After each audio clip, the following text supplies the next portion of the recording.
warahmatullahi wabarakatuh. Perkenalkan, nama saya Mujaki Purnama dengan NPM 213405056 dari kelas E Manajemen Pendidikan Pancasila Kelompok 4, menyampaikan mengenai apa itu Pancasila sebagai dasar ilmu pengetahuan. Ada dasar dari pengembangan ilmu pengetahuan dan teknologi yang ada di Indonesia. Ini Pancasila berperan sebagai sumber nilai, kerangka berpikir, dan juga basis moralitas. Sebagai dasar ilmu pengetahuan bagi mahasiswa adalah untuk memperlihatkan Pancasila sebagai rambu-rambu normatif bagi pengembangan ilmu pengetahuan di Indonesia. Juga, pengetahuan dan teknologi di Indonesia harus berakar pada budaya bangsa Indonesia dan melibatkan partisipasi masyarakat yang luas. Karena itu, kemajuan dan perkembangan ilmu pengetahuan sangat diperlukan dalam upaya mempertahankan segala kekayaan yang dimiliki oleh Indonesia, serta menjawab segala tantangan zaman. Penguasaan ilmu pengetahuan dapat tetap menjaga persatuan dan kesatuan bangsa Indonesia. Sila yang ketiga Pancasila yaitu Persatuan Indonesia. Maka dari itu, ilmu pengetahuan dan Pancasila memiliki hubungan yang sangat erat. Ilmu pengetahuan diperlukan dalam pengamalan Pancasila. Selain, kita juga harus tetap melaksanakan pedoman dan nilai-nilai Pancasila.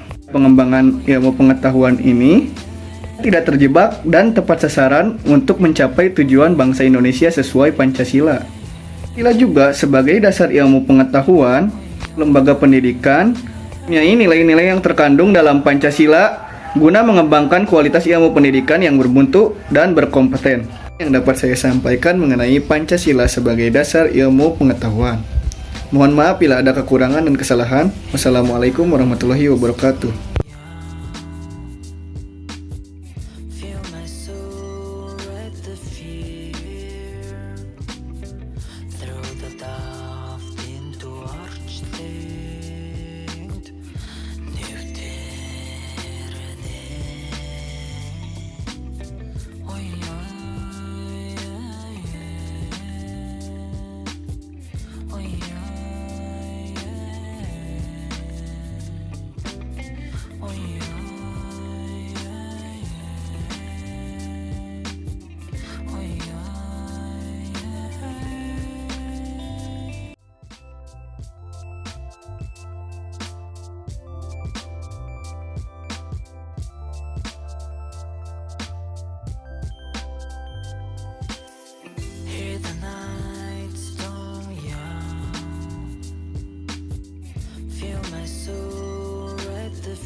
Feel my soul at the feet.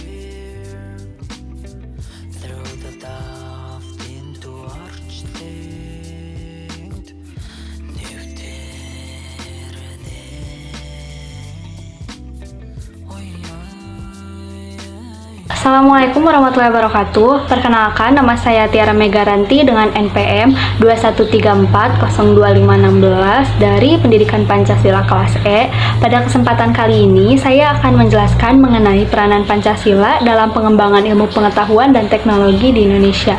Yang pertama adalah sebagai filtrasi. Pancasila berperan sebagai filtrasi masuknya ilmu pengetahuan dan teknologi dari negara lain yang tentunya mengandung budaya atau nilai asing. Pancasila memfilter dengan 5 silanya sehingga Indonesia mampu mempertahankan ciri khas atau integritas bangsa tanpa ketinggalan zaman di era globalisasi. Meskipun yang kita pakai seumpama adalah ilmu atau teknologi barat, tetapi hal tersebut tidak mengubah nilai moral kita menjadi mirip seperti barat. Kita harus menjaga nilai dan karakter kita sebagai warga negara Indonesia. Sebagai contohnya adalah masuknya ilmu dan teknologi internet di Indonesia. Seperti yang kita tahu, internet dapat diakses oleh siapapun, bahkan anak kecil pun dapat mengaksesnya dengan mudah. Internet sendiri mengandung berbagai konten, baik konten positif seperti pengetahuan, otomotif, dan sebagainya. Selain itu, internet juga mengandung konten negatif yang tidak sedikit pula, seperti pornografi. Di negara barat, pornografi merupakan budaya yang dilegalkan, sedangkan di Indonesia, pornografi merupakan budaya yang sangat berbahaya dan dapat merusak moral bangsa. Untuk itu, di sini Pancasila berfungsi sebagai penyaring budaya tersebut agar tidak masuk ataupun menguranginya. Peran pemerintah, terutama Kementerian Komunikasi dan Informasi yang memblokir konten negatif seperti pornografi di internet adalah sebagai tolak ukur. Dalam pengembangan ilmu pengetahuan dan teknologi tidak selalu bernilai positif, namun juga dapat bernilai negatif. Oleh karena itu, Pancasila di sini berperan untuk mengukur baik buruknya perkembangan ilmu pengetahuan dan teknologi tersebut. Maksudnya, dengan memakai patokan baik dan buruk berupa Pancasila, kita menjadi tahu iptek yang mana yang baik dan buruk bagi bangsa Indonesia. Sebagai contoh, penerapan energi nuklir sebagai sumber tenaga dan keamanan Indonesia. Dilihat dari sumber tenaga nuklir mampu menjadi tenaga alternatif yang memiliki waktu durasi yang sangat lama untuk habis dan bisa menjadi alat pertahanan militer yang mumpuni. Tapi jika dilihat dari sudut geografis Indonesia yang merupakan wilayah cincin pegunungan api yang aktif atau ring of fire, pengembangan tenaga nuklir tidak baik untuk dijalankan karena wilayah Indonesia sering terjadi gempa bumi dan letusan gunung yang dapat membuat teknologi nuklir tersebut mengalami malfungsi seperti bocor dan meledak, menyebabkan dampak yang sangat merusak dan berpotensi memusnahkan peradaban. Dari itu dapat disimpulkan bahwasannya pengembangan ilmu pengetahuan dan teknologi nuklir tidak baik bagi negara Indonesia adalah sebagai alat kontrol.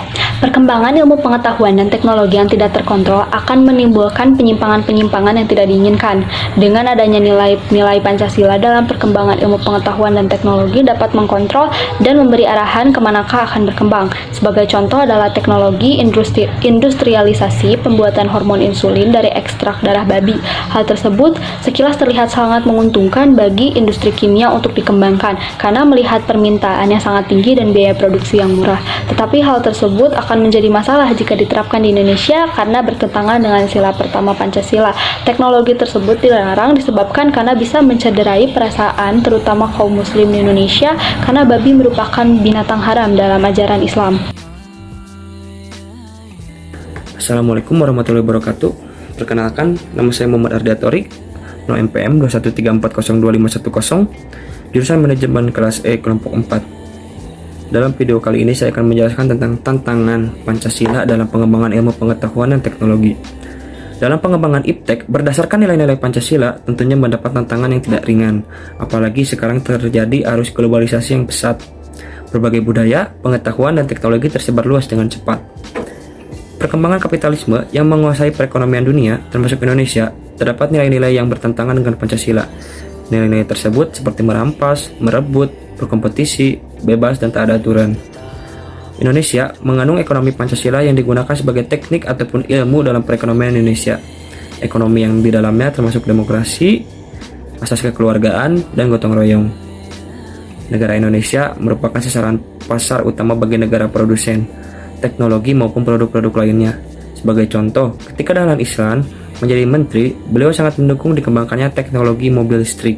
Setelah mobil listrik itu jadi dan diuji, mobil tersebut tidak lolos uji emisi, padahal tidak menggunakan knalpot atau bahan bakar minyak, sehingga tidak mungkin terdapat emisi.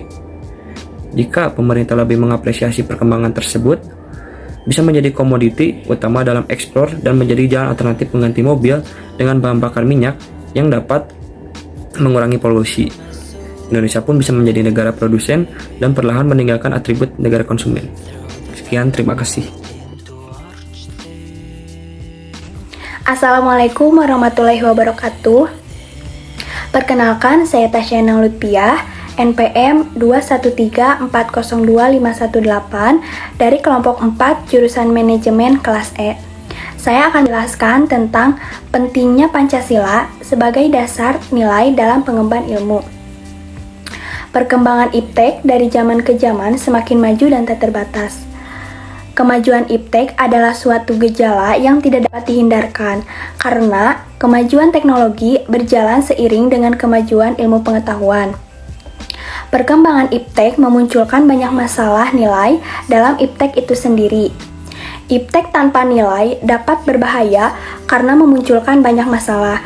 Contohnya adalah media sosial yang di dalamnya terdapat banyak dampak negatif seperti hate speech atau cyberbullying. Selain itu, muncul banyak hacker yang dapat membahayakan data-data pribadi ataupun data-data dalam teknologi digital. Untuk itu, dibutuhkan jalan keluar untuk mengatasi masalah tersebut. Pancasila merupakan ideologi dan dasar negara Indonesia yang dapat dijadikan dasar dari nilai pengetahuan, sumber pengembangan ilmu dan teknologi. Perkembangan iptek tidak boleh bertentangan dengan nilai-nilai Pancasila dan harus berakar dari budaya dan nilai Pancasila agar tidak membawa pengaruh buruk bagi masyarakat. Apabila iptek bertentangan dan tidak sesuai dengan nilai Pancasila, maka akan banyak dampak negatif yang ditimbulkan seperti kerusakan lingkungan, dekadensi moral, dan lunturnya nilai-nilai luhur bangsa Indonesia. Kelima sila Pancasila merupakan pegangan dan pedoman dalam pengembangan ilmu, pengetahuan, dan teknologi. Dan Pancasila juga berperan penting sebagai rambu normatif bagi perkembangan iptek di Indonesia. Assalamualaikum warahmatullahi wabarakatuh. Perkenalkan, nama saya Feva Nurainunisa Subiana dengan nomor NPM 213402104 akan menjelaskan mengenai penerapan Pancasila dalam ilmu manajemen. Untuk sila yang pertama, yaitu ketuhanan yang Maha Esa, merupakan dasar yang menekankan bahwa di atas kita dimanapun kita berada, tetap ada yang Maha Kuasa yang mengamati perilaku kita dalam mengelola kekayaan alam dan hubungan antar manusia dalam berbangsa, bernegara, dan bahkan berbisnis yang telah dipercayakan kepada kita untuk dikelola secara bijaksana.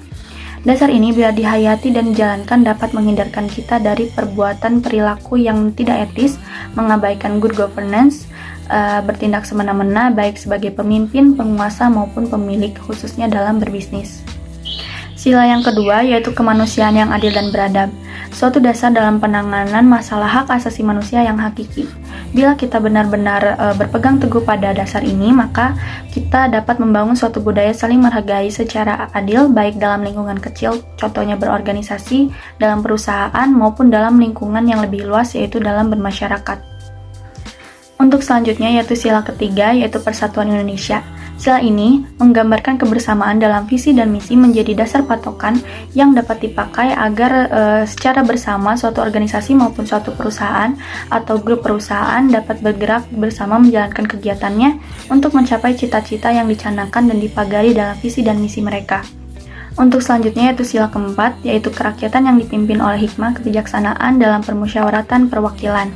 Di sini kita diingatkan bahwa di antara manusia tidak mempunyai kekuasaan yang mutlak kecuali melalui permusyawaratan atau perwakilan. Dalam perusahaan, maka ada rapat pemegang saham sebagai kekuasaan tertinggi, ada komisaris sebagai pengawas, dan ada direksi sebagai pengelola pelaksana. Dan yang untuk yang terakhir yaitu sila kelima yaitu keadilan sosial bagi seluruh rakyat Indonesia. Sila ini suatu pemikiran tertinggi akan kebersamaan dalam kehidupan di antara sesama yang menggambarkan kewajiban dan sekaligus tanggung jawab. Menjadi tanggung jawab bahwa setiap kebijakan dan kegiatan yang dilakukan mempunyai konsekuensi tanggung jawab untuk tidak menyengsarakan masyarakat baik dalam lingkungan dekat, contohnya pegawai atau karyawan, maupun dalam lingkungan luas seperti masyarakat sekitar, komunitas pemakai, komunitas pemasok, maupun komunitas sesama pengusaha. Sekian. Sekian materi yang bisa saya sampaikan. Saya ucapkan terima kasih.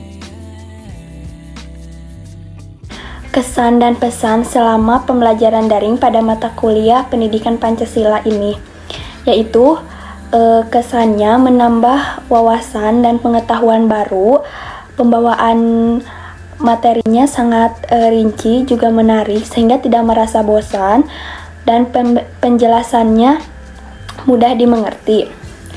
Pesannya yaitu semoga materi yang disampaikan bisa bermanfaat bagi pendengar juga bagi pembawa materi. Sekian dari kelompok kami, mohon maaf apabila banyak kesalahan. Wassalamualaikum warahmatullahi wabarakatuh.